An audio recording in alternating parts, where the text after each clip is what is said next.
Okay, so we want to find the x-intercepts, and then we'll look at what the y-intercept is, and then we'll just sketch the graph.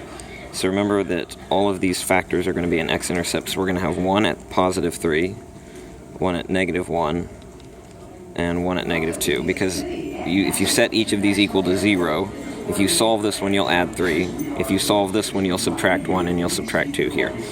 So negative 1, negative 2, 1, 2, 3. Now, to find the y-intercept, what we do is we plug in, remember on the y-axis, your x-coordinate is always 0. So if you put a 0 in here, this is negative 3.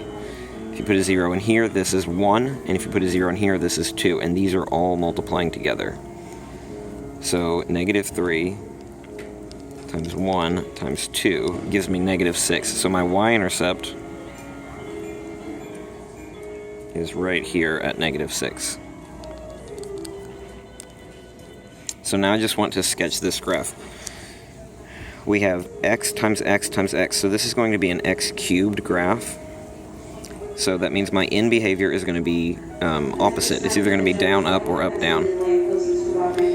And since this is positive up here, my leading coefficient is positive, we know that we're going to start down and we're going to end up, just like a line with a positive slope. So I'm going to start down here on the graph. I'm going to go through this point, because it has a multiplicity of 1, and I'm going to go through this point. It doesn't matter how high you make this.